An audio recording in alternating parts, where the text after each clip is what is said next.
ভাবুন তো, আমাদের পরিচয়ের একটা এত বড় অংশ মানে আমাদের ভাষা যদি একদিন হারিয়ে যেতে শুরু করে কেমন লাগবে? আজ আমরা ঠিক এমনই একটা গল্প শুনব, একটা হারিয়ে যাওয়া কণ্ঠকে ফিরিয়ে আনার গল্প। একটা ভাষা কিভাবে হারিয়ে যায় বলুন তো? আসলে প্রশ্নটা শুনতে সহজ হলেও এর ভেতরটা কিন্তু অনেক গভীর। কারণ ভাষা তো শুধু কথা বলার জন্য কিছু শব্দ না, তাই না? এর সাথে জড়িয়ে থাকে একটা পুরো কমিউনিটির ইতিহাস, তাদের সংস্কৃতি, তাদের পরিচয়। আর ঠিক তখনই সমস্যাটা শুরু হয় যখন নতুন প্রজন্ম এই শেকড় থেকে নিজেদেরকে আস্তে আস্তে দূরে সরিয়ে নেয়। তখন একটা আস্ত ঐতিহ্যই কিন্তু নীরব হয়ে যায়। তো এই যে হারিয়ে যাওয়ার গল্পটা বলছি, এটা ঠিক কোন জায়গার? আমরা চলে যাব পুরান ঢাকার অলিগলিতে। এখানেই জন্ম নিয়েছিল একটা অসাধারণ ভাষা, যা প্রায় হারিয়েই যেতে বসেছিল। ভাষাটার নাম হলো ঢাকাইয়া উর্দু। এখন অনেকেই হয়তো ভাবছেন এটা তো উর্দুই, কিন্তু না, এটা স্ট্যান্ডার্ড উর্দু থেকে অনেক অনেক আলাদা। এর সাথে মিশে আছে ঢাকার খাঁটি মেজাজ, এখানকার মানুষের লাইফস্টাইল আর কয়েকশো বছরের ইতিহাস। যেমন একটা উদাহরণ দিই, স্ট্যান্ডার্ড উর্দুতে কেউ হয়তো বলবে আপ কেসে হ্যাঁ, মানে আপনি কেমন আছেন, কিন্তু একজন ঢাকাইয়া বলবে ক্যাসা হে রে তু। এই যে একটা টান, একটা আন্তরিকতা, এটাই হলো ঢাকাইয়া উর্দুর আসল পরিচয়। এটা শুধু কথা বলার মাধ্যম না, এটা পুরান ঢাকার আত্মা। কিন্তু আসল সমস্যাটা হয়ে দাঁড়িয়েছিল অন্য জায়গায়। এই যে এত সুন্দর একটা ভাষা, এত দারুণ একটা সংস্কৃতি, সেটা পরের প্রজন্মের কাছে আর পৌঁছাচ্ছিলই না। মানে সংযোগটা প্রায় কেটেই যাচ্ছিল। একটা জীবন্ত ঐতিহ্য একদম হারিয়ে যাওয়ার মুখে। আর ঠিক এই সময়ই দরকার ছিল কারো এগিয়ে আসার, একটা উদ্যোগ নেবার। আর সেই উদ্যোগটা নিল ঢাকাইয়া উর্দু জাবান গ্রুপ।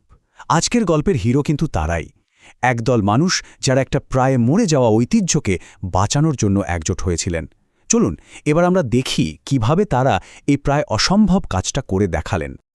তাদের কাজের ধরনটা কিন্তু ছিল খুবই গোছানো, একটা পরিষ্কার প্ল্যান ছিল তাদের। দেখুন, তারা শুধু ভাষাটাকেই ফিরিয়ে আনতে চায়নি, তাদের লক্ষ্য ছিল পুরো সংস্কৃতিটাকেই আবার জাগিয়ে তোলা। তাই তাদের মিশনের মধ্যে ছিল ভাষাটাকে রিভাইভ করা, সংস্কৃতিটাকে প্রমোট করা, ঐতিহ্যটাকে ডকুমেন্টেড করা, আর সবশেষে পুরো কমিউনিটিকে এক ছাদের নিচে নিয়ে আসা। প্রত্যেকটা স্টেপই ছিল ভীষণ জরুরি। তো এই যে এত বড় একটা মিশন, এটা তারা সফল করল কিভাবে? চলুন এবারে একটু ডিটেলসে যাই। তাদের কাজের পদ্ধতিগুলো দেখলে সত্যি অবাক হতে হয়। তাদের কাজের সবচেয়ে গুরুত্বপূর্ণ প্রথম ধাপটা ছিল সবকিছুকে ধরে রাখা, মানে একটা পার্মানেন্ট রেকর্ড তৈরি করা। তারা এই ভাষার শব্দভাণ্ডার, এর গ্রামারের নিয়মকানুন সবকিছু জোগাড় করতে শুরু করে। শুধু তাই নয়, মানুষের মুখে মুখে যেসব গল্প বা ইতিহাস ঘুরে বেড়াত, সেগুলোও তারা যত্ন করে আর্কাইভ করা শুরু করে। এর ফলে কি হলো?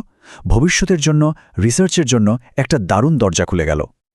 তবে ব্যাপারটা কিন্তু শুধু বই খাতায় সীমাবদ্ধ ছিল না।